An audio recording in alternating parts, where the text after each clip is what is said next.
Olá, eu sou Mariana Mazuia, eu sou neurocirurgiã infantil e hoje eu tô aqui para falar das alterações crânio-cervicais.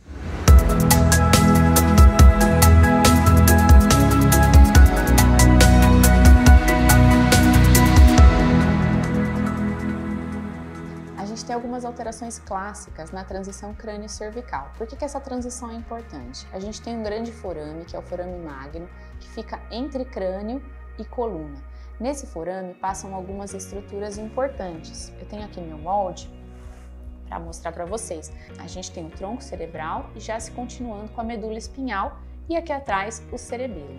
Então, quais são as principais alterações da transição crânio-cervical? A gente tem a platibasia, que é um achatamento da base do crânio. Geralmente é uma condição bastante frequente no sertão nordestino, então aqui no Brasil a gente encontra bastante. A gente tem as invaginações basilares.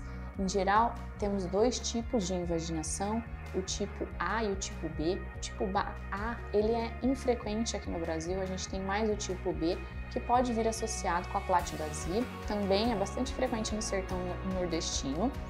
E a gente tem a síndrome de Chiari. A síndrome de Chiari é bastante frequente. Então, Chiari tipo 1, que em geral é quando a gente vai ter lá no adulto jovem, consiste numa herniação de uma estrutura do cerebelo para dentro do forame magno.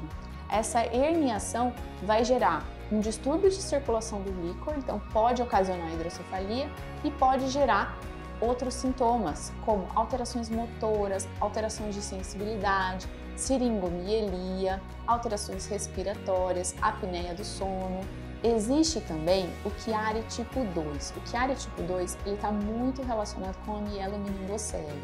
A mielomeningocele é uma malformação lá na coluninha do bebê, em que a gente observa uma bolsinha. O que acontece é que as estruturas neurológicas elas não fazem o seu correto fechamento e acaba tendo uma herniação dessas estruturas para esse saco herniário.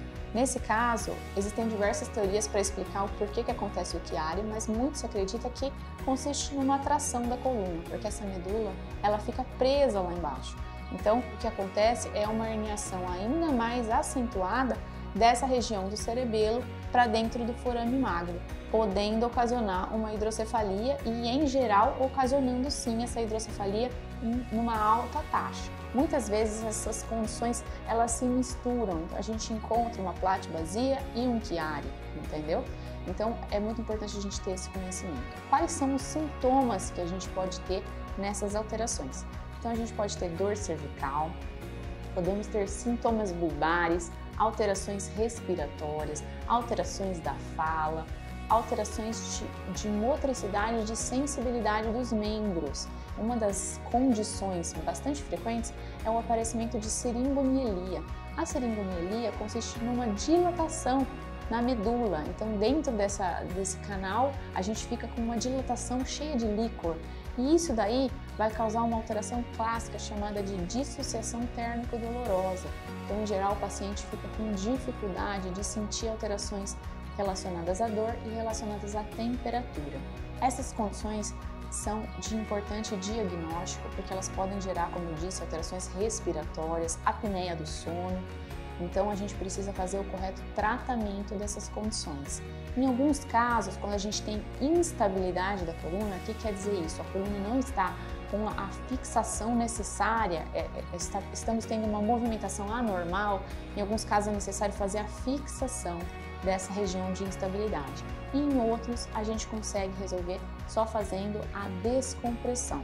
Bom, então essas são as principais alterações da junção crânio-cervical. Se você não é inscrito nesse canal, se inscreva, compartilhe esse vídeo e coloque aqui embaixo alguma sugestão de tema, algo que te interessa, que eu vou levar em conta para fazer meus próximos vídeos.